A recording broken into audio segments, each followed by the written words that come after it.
Hello friends, இந்த கிழங்குல நாம் கருவாடு போட்டு வச்சா அவ்வளோ டேஸ்ட் இருக்குங்க. இதை நார்மல் புளிக்குழம்பு மாதிரி கூட நீங்கள் வச்சுக்கலாம். ஓகே, இது என்ன கிழங்கு அப்படின்னு கேட்டிங்கன்னா, இது கருணக்கிழங்கு தாங்க. கிழங்குலேயே நிறையா வகைகள் இருக்குது. இன்றைக்கி நாம் கருணக்கிழங்கை வச்சு தான் குழம்பு செய்ய போகிறோம். இந்த கிழங்கை நல்லா தண்ணியில் போட்டு இந்த மாதிரி வாஷ் பண்ணிடணுங்க. ஏன்னா இதில் நிறையா நம்மளுக்கு மண்ணும் இருக்கும், அழுக்கும் இருக்கும். ஏன்னா கிழங்குகள் எல்லாமே கீழே இருந்து விளையிறது தான். அதனால் நீங்கள் எல்லாருமே இந்த கருணக்கிழங்கை சாப்பிட்லாங்க. கருணக்கிழங்கு அவ்வளோ ஹெல்த்தியானது. இது நாம் பாருங்கள், கழுவுனதுக்கப்புறம் எவ்வளோ அழுக்கு தண்ணி இருக்குது அப்படின்னு. இதை கழுவுனதுக்கப்புறம் இதில் ஒரு 3 விசில் போட்டுட்டு இந்த மாதிரி தோலை நீக்கி எடுத்து வச்சுக்கிறோங்க. இதை கட் பண்ணலாம் வேணாங்க, அப்படியே போடுங்க. நீங்கள் எப்படி உருளைக்கிழங்கு சாப்பிட்றீங்களோ அதே மாதிரி டேஸ்ட் இருக்கும். இதுக்கு நம்ம இன்றைக்கி நல்லெண்ணெய் தான் ஊற்றிருக்கோம். நல்லெண்ணெய் ஊற்றும் போது நம்மளுக்கு இன்னும் டேஸ்ட் அல்டிமேட்டாக இருக்கும். எப்பயுமே கருவாட்டு குழம்பு செய்ய போகிறீங்க அப்படின்னா இந்த சோம்பு ப்ளஸ் வெந்தயம் இது ரெண்டையுமே சேர்த்துக்கிறேங்க. ஏன்னா அது கருவாட்டு குழம்புக்கு நல்லா வாசம் வரக்கூடிய 2 பொருளுமே இதாங்க. அது கூடவே நல்லா ஒரு கைப்பிடி அளவுக்கு நான் வெள்ளை பூண்டு சேர்த்துக்கிட்டேன். பூண்டு சேர்க்கும்போது தான் அந்த குழம்புக்கான சுவை அவ்வளோ அருமையாக இருக்கும்.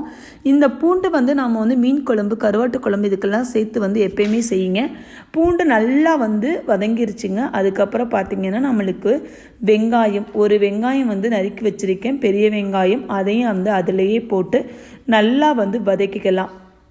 எப்பயுமே இந்த மாதிரி கிழங்கு குழம்புகளுக்கும் கருவாட்டு குழம்புகளுக்கும் இந்த வெள்ளைப்பூண்டு அதிகமாகவே சேருங்க. அது ரொம்பவே நல்லது. இப்போ நம்ம இதெல்லாம் வதங்கினதுக்கு அப்புறமா 2 தக்காளி அதுலேயே நறுக்கி போட்டுடலாம். நீங்கள் எவ்வளோ பேர் இருக்கீங்களோ அவ்வளோ தக்கனை நீங்கள் போட்டுக்குங்க. இந்த கருவாட்டு குழம்புக்கு நாம் களி செஞ்சு சாப்பிட்டோம் அப்படின்னா ரொம்ப டேஸ்ட்டாக இருக்கும். நீங்கள் ட்ரை பண்ணி பாருங்கள். இந்த மீன் குழம்பு, கருவாட்டு குழம்புக்கெல்லாம் களி அவ்வளோ சூப்பராக இருக்குங்க. அந்த காலத்தில் களி அப்படின்னாவே இந்த கருவாட்டு குழம்பு, மீன் குழம்பு அதை தான் ஊற்றி சாப்பிடுவாங்க.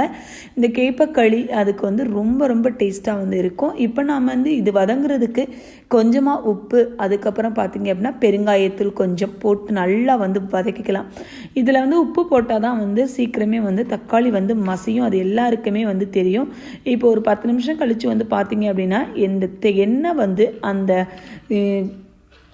தக்காளி, அந்த வெங்காயம் இதிலேருந்து நல்லா திரிஞ்சு வந்துருச்சு. இப்போ தேவையான அளவு வீட்டு பொடி, நீங்கள் குழம்புக்கு யூஸ் பண்ணுற பொடியாக இருந்தாலும் சரி. நான் இன்றைக்கி 3 ஸ்பூன் மிளகாய் தூளும் 3 ஸ்பூன் குழம்பு தூளும் சேர்த்துருக்கேன், அதாவது மல்லித்தூள். இது ஏன் நான் 2ம் கரெக்ட் அளவில் சேர்க்குறேன் அப்படின்னா, எனக்கு இந்த மிளகாய் தூள் கொஞ்சம் காரம் கம்மியாக இருக்கும்.